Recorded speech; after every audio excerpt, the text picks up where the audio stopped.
Hi friends, welcome back. 50,000 താഴെയൊക്കെ ഏറ്റവും powerful ആയ ഫോൺ ഏതാണെന്ന് ചോദിച്ചു കഴിഞ്ഞാൽ അതിതാണ് മോട്ടോ എഡ്ജ് 30 പ്രോ. മോട്ടോയുടെ ഫോണാണ് ഏറ്റവും പവർഫുൾ ആയ ഫോൺ, 8gen1 പ്രോസസ്സറും വെച്ചുകൊണ്ട്. ബട്ട് എങ്ങനെയുണ്ട് ഇതിൻ്റെ എല്ലാ കാര്യങ്ങളും? ഓവറോൾ കൊള്ളാമോ? നമുക്ക് ഇന്ന് ഈ വീഡിയോയിൽ ഇത് വിശദമായിട്ട് തന്നെ പരിശോധിക്കാം. ആദ്യം ബോക്സിനകത്ത് എന്തൊക്കെയാണെന്നുള്ളത് ജസ്റ്റ് ഒന്ന് കാണിച്ചു തരാം. ഒരു കേസ് വരുന്നുണ്ട്, അത്യാവശ്യം തരക്കേടില്ലാത്തൊരു നല്ല കേസ്. നമുക്ക് കംപ്ലൈൻ്റ് ഒന്നും പറയാൻ തോന്നുന്നില്ല, എങ്കിലും അത്ര ഒരു സ്ട്രോങ് അല്ല, ഇത്തിരി ഫ്ലെക്സിബിൾ ആയ ഒരു കേസാണ്. അത് കൂടാതെ ഒരു സിം ടൂള്, 68 വാട്ടിൻ്റെ ഒരു ചാർജർ, പിന്നെ ഒരു ടൈപ്പ് സി കേബിൾ. ഇത്രയും കാര്യങ്ങളാണ് നമുക്ക് ഈ ബോക്സിനകത്ത് വരുന്നത്. ടൈപ്പ് സി ടു സി കേബിളാണ് കേട്ടോ. സോ അപ്പോൾ ഇത്രയും കാര്യങ്ങളാണ് നമുക്ക് ഈ ബോക്സിനകത്ത് വരുന്നത്. സോ നമുക്ക് ഇനി ഫോണിലേക്ക് തിരിച്ചു വരാം. Moto Edge 30 Pro. ഇതിൻ്റെ ഒരു ഡിസൈനും കാര്യങ്ങളൊക്കെ നിങ്ങൾക്ക് ഇവിടെ കാണാം. എങ്ങനെയുണ്ട് സംഗതി?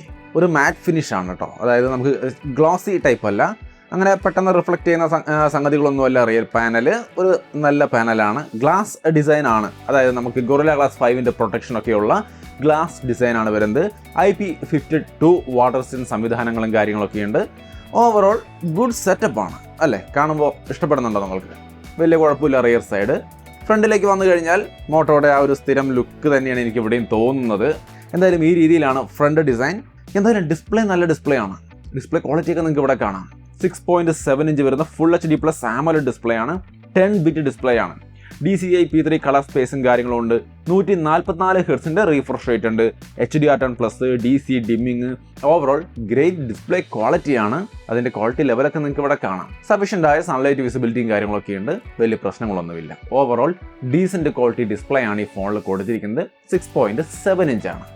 ഇനി ഇത് എങ്ങനെയുണ്ട്, കംഫർട്ടാണെന്ന് ചോദിച്ചു കഴിഞ്ഞാൽ വലിയ ഫോണാണ്. 6.67 ഇഞ്ച് ഡിസ്പ്ലേ ആണ്. അപ്പോൾ അതിൻ്റെ ഒരു വലിപ്പമുണ്ട്. സോ ഒത്തിരി വലിയ ഫോണായിട്ട് തന്നെയാണ് കയ്യിൽ ഫീൽ ചെയ്യാൻ പോകുന്നത്. കംഫർട്ടബിൾ ആയ ഒരു ഫോണാണെന്ന് ഞാൻ പറയില്ല. ബട്ട് ഓവർ വെയിറ്റ് ഒന്നുമില്ല. 196 ഗ്രാമാണ് ഇതിൻ്റെ വെയിറ്റ് വരുന്നത്.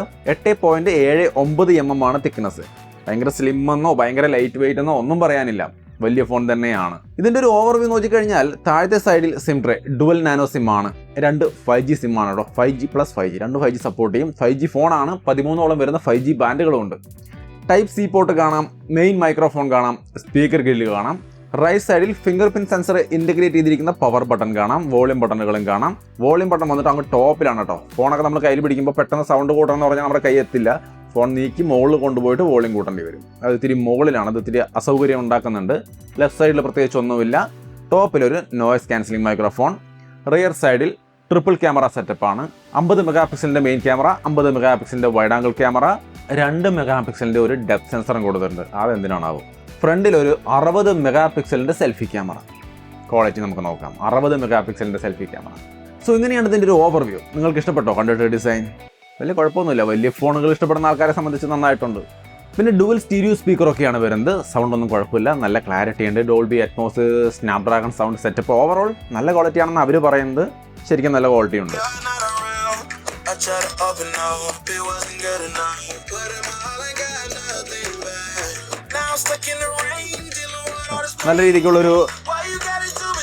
നല്ല രീതിക്കുള്ളൊരു സ്റ്റീരിയോ സെറ്റപ്പാണ്. 2 സൈഡിൽ നിന്നും നല്ല രീതിയിൽ സൗണ്ടൊക്കെ വരുന്നുണ്ട്.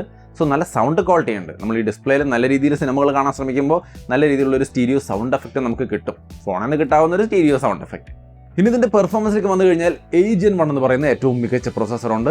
LPDDR5 RAM, UFS 3.1 storage. So powerful ആയ ഒരു സെറ്റപ്പാണ്. 8GB RAM, 128GB സ്റ്റോറേജ് ആണ് വരുന്നത്. ആൻഡ്രോയിഡ് 12 ആണ് ഇതിലുള്ളത്. നിങ്ങൾക്ക് ഇവിടെ കാണാം അതിൻ്റെ പെർഫോമൻസ് ഒക്കെ. പക്ക സ്മൂത്താണ്. ഒരു തരത്തിലുള്ള ലാഗും കാര്യങ്ങളും ഇല്ല. 144 ഹെർട്സിൻ്റെ റീഫ്രഷ് റേറ്റ് നമുക്ക് നല്ലോണം ഫീൽ ചെയ്യും. അതായത് ഭയങ്കര സ്മൂത്തായിട്ടുള്ളൊരു പെർഫോമൻസ് നമുക്ക് ഈ ഫോണിൽ കിട്ടുന്നുണ്ട്. പിന്നെ ഇത് കസ്റ്റമൈസ് ചെയ്യാം. കാരണം ആൻഡ്രോയിഡ് 12 അത്തരം കസ്റ്റമൈസേഷനൊക്കെ വന്നിട്ടുണ്ട്. അതായത് നമ്മൾ ജസ്റ്റ് സെറ്റിങ്സ് എടുത്തു കഴിഞ്ഞാൽ പേഴ്സണലൈസ് എന്ന് പറഞ്ഞുകൊണ്ട് ഒരു സെക്ഷൻ തന്നെയുണ്ട്. അതിനകത്ത് കയറി കഴിഞ്ഞാൽ ഒരുപാട് പേഴ്സണലൈസേഷൻ ഓപ്ഷൻസ് ഉണ്ട്. Layout, fonts, colour, icon shape, സൗണ്ടിൻ്റെ റിംഗ് ടോണും കാര്യങ്ങളും സെറ്റ് ചെയ്യാനുള്ള option, display size, font size, system, theme, അങ്ങനെ ഒട്ടനവധി കാര്യങ്ങൾ അടങ്ങുന്ന ഒരു പേഴ്സണലൈസ് എന്ന് പറയുന്ന ഒരു സെക്ഷൻ തന്നെ ഇതിൽ കൊടുത്തിട്ടുണ്ട്. കൃത്യമായിട്ട് ഇത് ഓപ്പോയിൽ ഇതുപോലൊരു സെറ്റപ്പ് ഉണ്ട്. കൃത്യമായിട്ട് ഇങ്ങനെ എല്ലാ തരത്തിലുള്ള മേഖലയും കസ്റ്റമൈസ് ചെയ്യാൻ പറ്റുന്ന ഒരു സെറ്റപ്പ്. ഇതും ഏറെക്കുറെ അതുപോലെ എന്ന് പറയാം. അത്രയും ഒരു കംപ്ലീറ്റ് കസ്റ്റമൈസേഷൻ ഇല്ലെങ്കിലും ഇതും ഒരുവിധം നല്ല രീതിക്കുള്ള കസ്റ്റമൈസേഷനാണ്. സോ അങ്ങനെ ഒരു സംവിധാനവും നല്ല രീതിക്ക് ഇതിനകത്ത് കൊടുത്തിട്ടുണ്ട്. സോ നിങ്ങൾക്ക് ഇഷ്ടമുള്ള രീതിയിലേക്ക് ഇതിൻ്റെ കാര്യങ്ങളൊക്കെ ചേഞ്ച് ചെയ്ത് ഉപയോഗിക്കാം. പിന്നെ ഗെയിമിങ്ങിലേക്ക് വന്നു കഴിഞ്ഞാൽ നിങ്ങൾക്ക് ഇവിടെ കാണാം അടിപൊളി ഗെയിമിംഗ് പെർഫോമൻസ് ആണ്. ഒരു തരത്തിലുള്ള ലാഗും കാര്യങ്ങളുമില്ല. HDR എക്സ്ട്രീം ഇട്ട് കളിക്കുമ്പോഴും പക്ക സ്മൂത്തായിട്ട് നമുക്ക് കളിക്കാൻ സാധിക്കും. പിന്നെ ഗെയിം മോഡൊക്കെ ഉണ്ട്. വേണമെങ്കിൽ ഗെയിം മോഡിൽ പല ഫീച്ചേഴ്സ് ഉണ്ട്. നോട്ടിഫിക്കേഷൻ ബ്ലോക്ക് ചെയ്യാനും, സ്ക്രീൻ റെക്കോർഡ് ചെയ്യാനും പലതുണ്ട്, നിങ്ങൾക്ക് അതൊക്കെ വേണമെങ്കിൽ ഉപയോഗിക്കാം. എന്തായാലും ഗെയിമിംഗ് പെർഫോമൻസ് അടിപൊളിയാണ്, യാതൊരു ലാഗും കാര്യങ്ങളുമില്ല, പെർഫെക്റ്റ്. ഹീറ്റിംഗ് ഇഷ്യൂ ഒന്നും വരുന്നില്ല, അതും ഒരു പ്രധാനപ്പെട്ട കാര്യമാണ്. ഒരു തരത്തിലുള്ള ഹീറ്റിംഗ് ഇഷ്യൂ ഇല്ലാതെ നല്ല രീതിയിൽ നിങ്ങൾക്ക് ഗെയിം കളിക്കാം. ഇനി ഇതിൻ്റെ സെക്യൂരിറ്റി സംവിധാനങ്ങൾ നോക്കിക്കഴിഞ്ഞാൽ സൈഡ് മൗണ്ടഡ് ഫിംഗർ പ്രിന്റ് സെൻസറാണ്. പെർഫോമൻസിൽ ഒരു ലാഗും ഇല്ല, പക്ക സ്മൂത്താണ്. ഫേസ് അൺലോക്കും അടിപൊളിയാണ്, ഒരു പ്രശ്നവുമില്ല. പിന്നെ തിങ്ക് ഷീൽഡ് പോലുള്ള ഇത്തിരി കൂടി അഡ്വാൻസ്ഡ് ആയ സെക്യൂരിറ്റി സംവിധാനങ്ങളൊക്കെ ഈ ഫോണിനകത്തുണ്ട്. സോ സെക്യൂരിറ്റി മേഖലകളിലൊക്കെ അടിപൊളി പെർഫോമൻസ് ആണ്. ബാറ്ററി വന്നിട്ട് 4800 mAh ആണ്. 68 വാട്ടിന്റെ ഫാസ്റ്റ് ചാർജിംഗ് ഉണ്ട്. സഫീഷ്യൻ്റ് ആയ ഒരു ബാറ്ററി ലൈഫും അതേപോലെ ഫാസ്റ്റ് ആയ ഒരു ചാർജിംഗ് സംവിധാനമുണ്ട്. വയർലെസ് ചാർജിംഗ് ഒക്കെ സപ്പോർട്ട് ചെയ്യുന്നുണ്ട്. റിവേഴ്സ് വയർലെസ് ചാർജിംഗ് 5 വാട്ടിന്റെ റിവേഴ്സ് വയർലെസ് ചാർജിംഗ് ഉണ്ട്. വയർലെസ് ചാർജിംഗ് വന്നിട്ട് 15 വാട്ടിന്റെയാണ്. ബാറ്ററിയുടെ ഭാഗത്ത് എല്ലാവിധ സംവിധാനങ്ങളും ഉണ്ട്, അടിപൊളിയായിട്ട്. ഇനി ക്യാമറയിലേക്ക് വരുമ്പോൾ മോട്ടോയുടെ ഫോണുകളിൽ ഞാൻ മിക്കവാറും എല്ലാ ഫോൺ റിവ്യൂ ചെയ്യുമ്പോഴും ക്യാമറ നിങ്ങൾക്ക് ഇഷ്ടപ്പെട്ടോ നിങ്ങൾ നോക്കുക എന്ന് പറയാറുണ്ട്. ഇവിടെ ഞാൻ മറിച്ചൊന്നും പറയുന്നില്ല, കണ്ടു നോക്കുക. 8K വീഡിയോ ഒക്കെ ഇതിനകത്ത് റെക്കോർഡ് ചെയ്യാൻ പറ്റും. എൻ്റെ സ്കൂട്ടിയുടെ ഒരു ചെറിയ ക്ലിപ്പാണ്, 8K വീഡിയോ ആണ്. ഈ രീതിയിലുള്ളൊരു ക്വാളിറ്റിയാണ് 8K വീഡിയോ നമുക്ക് തരിക. 4Kയും ഇതിനകത്ത് ഷൂട്ട് ചെയ്യാം. 8K വന്നിട്ട് 30 ഫ്രെയിം പെർ സെക്കൻഡ് ഷൂട്ട് ചെയ്യാം കേട്ടോ. സാധാരണ പല ഫോണുകളിൽ നമുക്ക് 24 FPS കിട്ടുള്ളൂ, ഇതിൽ 30 FPS കൊടുത്തിട്ടുണ്ട്. 4Kയും 30 FPS ഇതിനകത്ത് കിട്ടുന്നുണ്ട്, നല്ല ക്വാളിറ്റിയിൽ ഷൂട്ട് ചെയ്യാം. സോ ഓവറോൾ ഇങ്ങനെയാണ് അത് രണ്ടിൻ്റെയും ക്വാളിറ്റി വരുന്നത്. ഇമേജ് സാമ്പിളുകൾ നമുക്ക് ഇവിടെ കാണാം. നല്ല ക്വാളിറ്റിയുള്ള ഇമേജുകൾ നമുക്ക് ഇതിൻ്റെ ക്യാമറയിൽ ഷൂട്ട് ചെയ്യാൻ സാധിക്കുന്നുണ്ട്. മെയിൻ ക്യാമറയിൽ നല്ല രീതിയിൽ എനിക്ക് ഇഷ്ടപ്പെട്ടു. സെൽഫി ക്യാമറയുടെ വീഡിയോ ക്വാളിറ്റി വരുമ്പോൾ നമുക്ക് ഇവിടെ കാണാം. കുഴപ്പമില്ല. എങ്ങനെയുണ്ട്, നിങ്ങൾക്ക് ഇഷ്ടപ്പെടുന്നുണ്ടോ? ഓക്കെ ആണോ?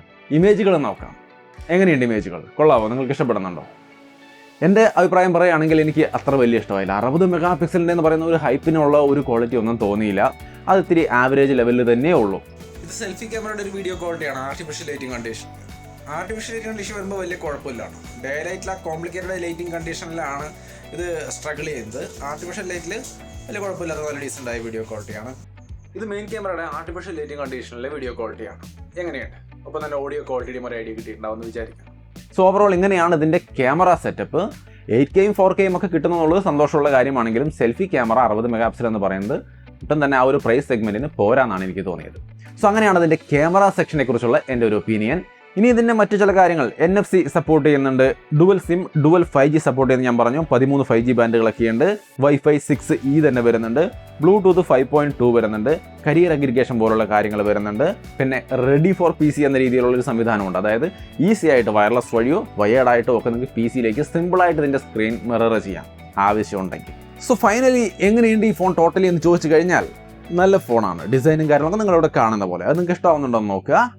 പെർഫോമൻസ് വന്നിട്ട് അടിപൊളിയാണ്, ഒരു ലാഗും കാര്യങ്ങളില്ല. ഒരു എക്സ്ട്രാ സ്മൂത്ത് സെറ്റപ്പാണ് ഇതിൽ കൊടുത്തിരിക്കുന്നത്. നല്ല സ്മൂത്തായ ഡിസ്പ്ലേ ആണ്, ഒരു തരത്തിലുള്ള ഇഷ്യൂസും ഇല്ല, നല്ല പെർഫോമൻസ്. ക്യാമറ വന്നിട്ട് നല്ല ക്വാളിറ്റിയാണ്. 8Kയിലടക്കം 30 ഫ്രെയിം പെർ സെക്കൻഡ് ഷൂട്ട് ചെയ്യാന്ന് പറയുന്നത് തീർച്ചയായിട്ടും ഇതിൻ്റെ ഒരു പ്ലസ് പോയിന്റ് ആയിട്ട് ഞാൻ പറയും. സെൽഫി ക്യാമറയുടെ ഇമേജുകൾ ക്യാപ്ചർ ചെയ്യുമ്പോൾ പലപ്പോഴും ഇമേജ് ആയാലും വീഡിയോ ആയാലും ക്യാപ്ചർ ചെയ്യുമ്പോൾ ചില ഇഷ്യൂസ് ഞാൻ കണ്ടത് നേരത്തെ പറഞ്ഞ പോലെ. ബാറ്ററിയൊക്കെ അടിപൊളിയാണ്, fast charging, wireless, reverse wireless charging എല്ലാം ഉണ്ട്. ഓവറോൾ നല്ലതാണ്. ഈ പ്രൈസിന് സെൽഫി ക്യാമറ ഒഴികെയുള്ള ഘടകങ്ങളെല്ലാം ടോപ്പാണ്. സോ നിങ്ങൾ ആലോചിച്ച് നോക്കുക നിങ്ങൾക്കിത് എങ്ങനെയുണ്ടെന്ന്. നിങ്ങളുടെ അഭിപ്രായങ്ങൾ തീർച്ചയായിട്ടും കമൻറ്റായിട്ട് ഷെയർ ചെയ്യാം. വീഡിയോ ഇഷ്ടപ്പെട്ടാൽ ലൈക്ക് ചെയ്യാം, ഷെയർ ചെയ്യാം. കൂടുതൽ ടെക്നോളജി വാർത്തകളും മറ്റുമൊക്കെ ആയിട്ട് നമുക്ക് മറ്റൊരു വീഡിയോ കണ്ടുമുട്ടാം. ബൈ.